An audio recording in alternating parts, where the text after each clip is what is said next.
কিনা বলেন? কিন্তু যারা দুনিয়াকে বড় মনে করতেছে, বাড়ি গাড়ি ধন সম্পদের পিছনে পড়িয়া তার আখিরাত ভুলিয়া গেছে।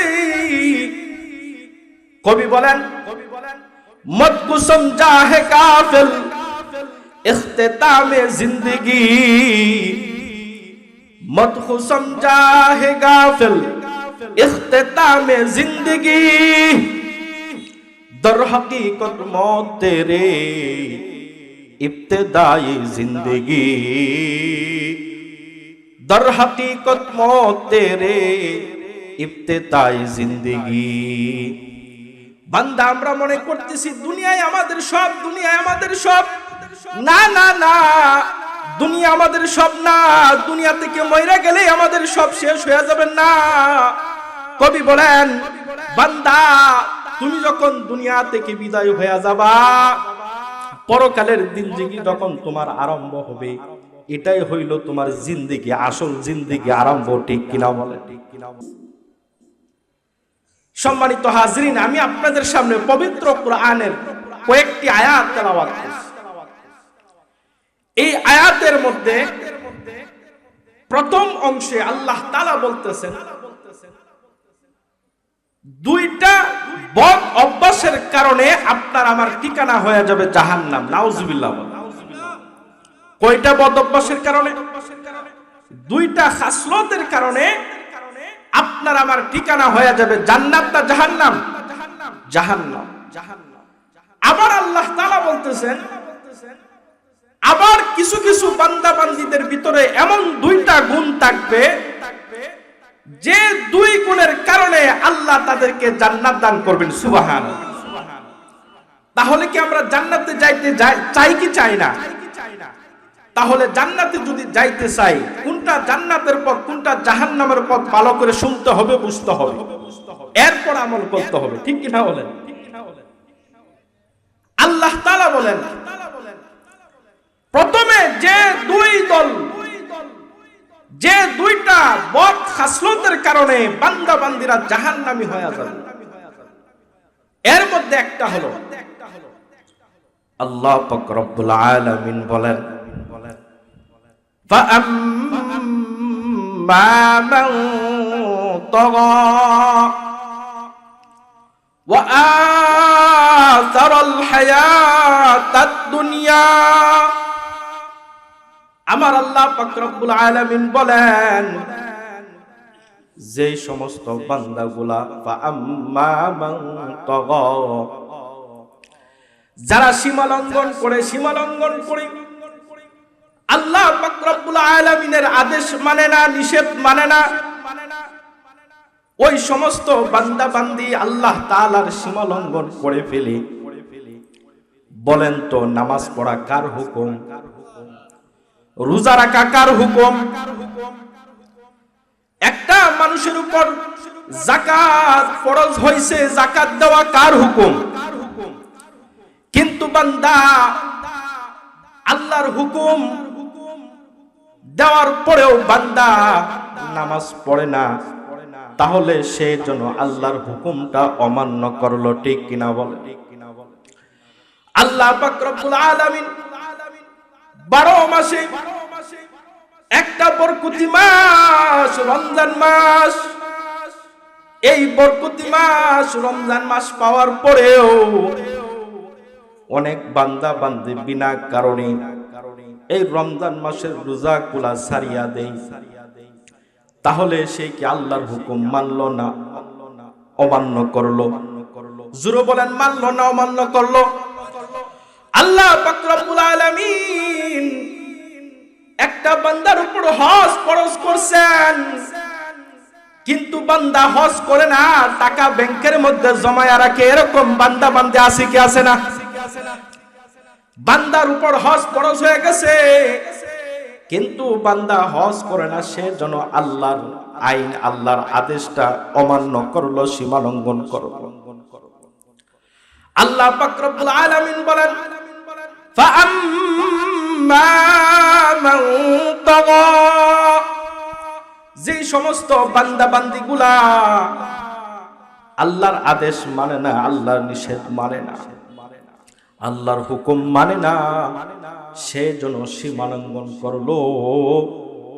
যারা আল্লাহর আদেশ মানে না, 5 ওয়াক্ত নামাজ পড়ে না, রোজা রাখে না, হজ করে না, যাকাত দেয় না, হালাল হারাম বাঁচিয়া চলে না, আল্লাহর আদেশ মানে না, আল্লাহর আদেশ মানে না, আল্লাহর আদেশ না মানার কারণে তার ঠিকানা হয়ে যাবে জাহান্নাম। নাউজুবিল্লাহ, জুরে বলেন।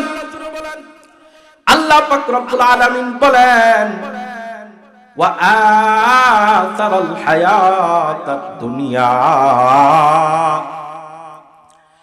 2 নাম্বার বদ খাসলত হইল যে সমস্ত বান্দা বান্দিগুলা শুধু দুনিয়া বুঝে, দুনিয়া আখিরাত বলতে বুঝে না কিছু। শুধু দুনিয়া দরকার, টাকার দরকার, টাকার দরকার, বাড়ির দরকার, গাড়ির দরকার, ঠিক কিনা বলে? একটা বান্দা বান্দি তার টাকার দরকারের জন্য সে হালালকে হারাম মনে করে, হারামকে হালাল মনে করে যেমনে চাই জীবনটাকে পরিচালনা করতেছে। এরকম মানুষ দুনিয়ার মধ্যে আছে কি আছে না? এই জন্য ভাই, আবার এমন বান্দাও আছে, এমন বান্দাও দুনিয়ার মধ্যে আছে, আপনি তার শরীর থেকে কল্লাটা আলাদা করে দিবেন, এরপরও সে হারাম খাইবে না। এরকম মানুষও দুনিয়ার মধ্যে আছে কি আছে না? এই যে ঠান্ডার সময় আপনার আমার আরামের ঘুম ছাড়তে মন চাই না, কিন্তু এমন অনেক বান্দা বান্দি আছে, অনেক মুরব্বী বাবারা আছে, বয়স হয়ে গেছে, দুর্বল হয়ে গেছে, ঠান্ডা পানি লাগাইলে তাদের সমস্যা হয়, কিন্তু এরপরও মালিকের ভয় অন্তরে থাকার পরেও ওই মুরব্বী বয়স্ক মানুষটা যতই ঠান্ডা হোক না কেন, বান্দাটা যখন ফজরের আজান হয়ে যায়, ঠান্ডা পানি দিয়া ওযু করে মালিকের দরবারে দাঁড়ায়া যায়। এরকম বান্দা আছে কি আছে না? এই জন্য ভাই, আল্লাহ তাআলা বলেন, যারা দুনিয়াকে বেশি মনে করে, দুনিয়াকে আপন মনে করে, আর আখিরাতকে পর মনে করে, ভাই দুনিয়ার জিন্দেগির তুলনায় আখিরাত বড় দামি। সরকারে দু আলম নবী মুহাম্মদুর রাসূলুল্লাহ সাল্লাল্লাহু আলাইহি ওয়াসাল্লাম বলেন, একটা বান্দা যদি তার সাগরের মধ্যে তার হাতের আঙ্গুলটা যদি প্রবেশ করায়, তার হাতের আঙ্গুলের মধ্যে যতটুকু পানি উঠবে, এই পানি পরিমাণ হচ্ছে দুনিয়ার জীবন। আর এই বিশাল পরিমাণ সাগরটা হচ্ছে আখিরাতের জীবন। কিন্তু আজকে আমরা দুনিয়ার 60 বছর, 70 বছর, 100 বছরের জিন্দেগি পায়া তার বাড়িটাকে কত সুন্দর বানানির ফিকির করে, টিনের ঘর থেকে বিল্ডিং ঘর, বিল্ডিং ঘর থেকে টাইলসওয়ালা বাড়ি, খালি সুন্দর করতেই তাকে, সুন্দর করতেই তাকে। এরকম মানুষ আছে কি আছে না? মাত্র কয়েকদিনের হায়াত, কিন্তু যেই জগতের মধ্যে আখিরাত আমার পরকাল, যে পরকালের মধ্যে যার কোনো শুরু আছে, যার কোনো শেষ নাই। দুনিয়া আপনি ভালো ভালো কাপড় পরিধান করেন, ভালো ভালো খাবার আপনি খান, কিন্তু একদিন আপনার জীবন শেষ হয়ে যাবে। আবার আপনি যদি সাধারণভাবে আপনার খাবার পরিধান করেন, কাপড় পরিধান করেন, সামান্য পরিমাণে আপনার খাবার দাবার করেন, আপনি গরিব মানুষ, অসহায় মানুষ, কিন্তু আপনারও একদিন দুনিয়া শেষ হয়ে যাবে, ঠিক কিনা বলেন? কিন্তু যারা দুনিয়াকে বড় মনে করতেছে, বাড়ি গাড়ি ধন সম্পদের পিছনে পড়িয়া তার আখিরাত ভুলিয়া গেছে, কবি বলেন, मत को समझा है काफिल इख्तितामे जिंदगी, मत को समझा है गाफिल इख्तितामे जिंदगी,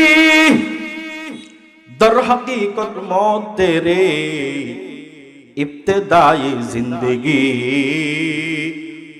दर हकीकत मौत तेरे इब्तिदाई जिंदगी। বান্দা আমরা মনে করতেছি দুনিয়ায় আমাদের সব, দুনিয়ায় আমাদের সব। না না না, দুনিয়া আমাদের সব না। দুনিয়া থেকে মইরা গেলে আমাদের সব শেষ হয়ে যাবে না। কবি বলেন, বান্দা তুমি যখন দুনিয়া থেকে বিদায় হয়ে যাবা, পরকালের জিন্দেগি যখন তোমার আরম্ভ হবে, এটাই হইল তোমার জিন্দেগি, আসল জিন্দেগি আরম্ভ। ঠিক কিনা বলেন? এই জন্য আমার আল্লাহ বলেন, ওয়া আতারাল হায়াতাদ দুনিয়া, যারা দুনিয়াকে বেশি প্রাধান্য দেয়, আখিরাতকে কম প্রাধান্য দেয়, দেখবেন বর্তমান সময় নির্বাচনের সময় কত নেতা পিতার পিছনে 100, 200, 500 মোটরসাইকেল ঘুরে, সারাদিন ঘুরলে 1000 টাকা পাওয়া যাবে। ঠিক কিনা বলে? 1000 টাকার জন্য, 1000 টাকার জন্য সে দুনিয়ার পিছনে ঘুরতেছে, দুনিয়ার পিছনে ঘুরতেছে, কারণ ওই নেতার পিছনে গেলে টাকা পাওয়া যাবে। ঠিক কিনা বলে? কিন্তু এই কোরআনের মাহফিলে আসলে টাকা পাওয়া যাবে না, আখিরাত পাওয়া যাবে, আখিরাত পাওয়া যাবে। কিন্তু অনেক বান্দা বান্দি আছে লক্ষ লক্ষ টাকা অফার করে, এরপরও কোরআনের মাহফিলে হাজির হয়। ঠিক কিনা বলে? এই জন্য ভাই আল্লাহ পাক রব্বুল আলামিন বলেন, দুই গুণের কারণে, দুইটা বদ খাসলতের কারণে আপনার আমার ঠিকানা হয়ে যাবে জাহান্নাম। যারা 1 নম্বরে সীমা লঙ্ঘন করে, আর যারা দুনিয়াকে বড় মনে করে, দুনিয়াকে মহব্বত করে আখিরাতের তুলনায়। আমার আল্লাহ বলেন, ফা ইন্নাল জাহিমা হিয়াল মাওয়া, ওই সমস্ত বান্দা বান্দির ঠিকানা হয়ে যাবে জাহান্নাম। আবার আল্লাহ এর পরের আয়াতের মধ্যে বলেন, ওয়া আম্মা মান খাফা মাকাম রাব্বিহি, আমার আল্লাহ বলেন আবার আমার কিছু বান্দা বান্দীদের ভিতরে 2টা গুণ থাকবে, এই 2 গুণের কারণে আমি আল্লাহ তাদেরকে জান্নাত দান করব। 2টা গুণ কি? ওয়া আম্মা মান খাফা মাকাম রাব্বিহি, যে সমস্ত বান্দা বান্দি তার মালিকের সামনে দাঁড়ানোকে ভয় করে, বলেন তো এই দুনিয়া থেকে একদিন বিদায় হতে হবে কি হবে না? একদিন আপনাকে আমাকে এই দুনিয়া ছেড়ে চলে যাইতে হবে, একদিন মালিকের সামনে আপনাকে আমাকে দাঁড়াইতে হবে। আল্লাহ তাআলা বলেন, ইয়াউমা ইয়াকুমুন নাসু লিরাব্বিল আলামিন। আল্লাহ পাক রব্বুল আলামিন বলেন, এই দুনিয়া থেকে সবাইকে একদিন বিদায় নিতে হবে। আমি মালিকের দরবারে এই দুনিয়ার মধ্যে যত রাজা বাদশা, ফেরাউন বলেন, হামান বলেন, কামান বলেন, বাদশা সাদ্দাত বলেন, যত বড় বড় নেতা বলেন, যত বড় বড় টাকাওয়ালা বলেন, হিন্দু বলেন, বৌদ্ধ বলেন, খ্রিস্টান বলেন, একদিন আমি মালিকের রবের সামনে দাঁড়াইতে হবে কি হবে না? যে সমস্ত বান্দা বান্দীদের ভিতর তার রবের এই বই তাকে মালিকের সামনে একদিন দাঁড়াইতে হবে, আল্লাহর সামনে দাঁড়াইতে হবে। আল্লাহর সামনে দাঁড়ানোকে সে ভয় করে, কারণ আজকে আপনার আমার ভিতরে ভয় নাই, ভয় নাই। এই জন্য তো ভাই, একজন চোর যদি সে চুরি করত, আর চুরি করার সময় যদি তার অন্তরের মধ্যে মালিকের ভয় থাকতো, আমি যার বাড়িতে চুরি করার জন্য যাইতেছি ওই বাড়ির মালিক তো ঘুমায়া গেছে, কিন্তু ওই মালিকের যে মালিক, আপনার আমার মালিক যে আসমানে আছে, ওই মালিক তো ঘুমাই নাই, ওই মালিক তো আমাকে দেখতেছে। এই চোরের ভিতরে যদি ওই মালিকের ভয় থাকতো, বাড়িওয়ালা ঘুমায় গেছে তো কি হয়েছে, আসমানের মালিক তো ঠিকই দেখতেছেন। ঠিক কিনা বলেন? এই ভয় যদি চোরের অন্তরে থাকতো, তাহলে আর সে চুরি করতে পারতো না। ঠিক কিনা বলেন? একজন জিনাকুর ব্যক্তি, সে যখন জিনা করে গভীর অন্ধকারে নিরিবিলি জায়গায়, ওই জিনাকুর সে যদি তার অন্তরের মধ্যে মালিকের ভয় থাকতো, হায় দুনিয়ার কেউ দেখে নাই, কিন্তু আমার মালিক তো দেখতেছে, ঠিক কিনা বলে? এই মালিকের বই যদি আপনার আমার অন্তরে থাকে, তাহলে তার দ্বারা কোনোদিন গুনাহ হবে না, ঠিক কিনা বলেন? তার দ্বারা চোখের গুনাহ হবে না, তার দ্বারা জবানের গুনাহ হবে না, তার দ্বারা লজ্জাস্থানের গুনাহ হবে না, তার হাতের দ্বারা গুনাহ হবে না, তার পায়ের দ্বারা গুনাহ হবে না। কারণ তার অন্তরের মধ্যে কার বই? জুড়ে বলেন, কার বই? আজকে তো ভাই ওই মালিকের অন্তরে, ওই মালিকের বই আপনার আমার অন্তরে না থাকার কারণে আজকে আমাদের চোখের দ্বারা গুনাহ হইতেছে, হাতের দ্বারা গুনাহ হইতেছে, পায়ের দ্বারা গুনাহ হইতেছে, লজ্জাস্থানের গুনাহ হইতেছে। কারণ একমাত্র কারণ হচ্ছে মালিকের বই আমাদের অন্তরে নাই, ঠিক কিনা বলেন? আমার আল্লাহ তাআলা বলেন, ওয়া আম্মা মান খাফা মাকামা রাব্বিহি ওয়া নাহান নাফসা আনিল হাওয়া। আল্লাহ তাআলা বলেন, এক নাম্বার গুণ যাদের ভিতরে আমার মালিকের ভয় আছে। দ্বিতীয় নাম্বার গুণ হইল বান্দা গুনাহ করতে মন চাই, কিন্তু বান্দার অন্তরে শয়তানের ওয়াসওয়াসা দেয় গুনাহ করার জন্য, কিন্তু বান্দা গুনাহ করে না। কারণ গুনাহ থেকে তার নফসটাকে বাঁচায়া রাখে। জিনা করতে মন চাই, কিন্তু তার মালিকের ভয়ে সে তার নফসটাকে জিনা করা থেকে বাঁচায়া দেয়। বান্দার মন চাই চুরি করতে, কিন্তু বান্দা চুরি করে না, ওই চুরি থেকে তার নফসটাকে বাঁচায়া দেয়। আল্লাহ পাক রব্বুল আলামিন বলেন, যেই সমস্ত বান্দা এবং বান্দিগুলা গুনার কাছ থেকে তার নফসটাকে বিরত রাখে, আমার আল্লাহ তাআলা বলেন, ফাইন্নাল জান্নাতা হিয়াল মাওয়া। এই সমস্ত বান্দা বান্দির জন্য আমি আল্লাহ জান্নাতের ব্যবস্থা করে রাখছি। সুবহানাল্লাহ বলেন। এই জন্য আপনার আমার অন্তর এক নম্বরে মালিকের ভয় ঢুকাইতে হবে, আর দ্বিতীয়ত গুনাহ করতে মন চায়। আমাদের নফস এটা গুনাহ করতে ভালোবাসে, শয়তানে আপনাকে আমাকে গুনাহ করাইতেই চাই। এই গুনাহ থেকে যদি আমরা বাঁচিয়ে থাকতে পারি, আল্লাহ তাআলার ওয়াদা হলো ফাইন্নাল জান্নাতা হিয়াল মাওয়া। আল্লাহ তাআলা আপনাকে আমাকে জান্নাতুল মাওয়া দান করব। এই জন্য ভাই আল্লাহর ভয় অন্তরে ঢুকাইব তো ইনশাআল্লাহ। আল্লাহ পাক রব্বুল আলামিন যা কিছু বললাম এবং শুনলাম আমাদের সবাইকে আমল করার তৌফিক দান করুক। সকলে বলি আমিন।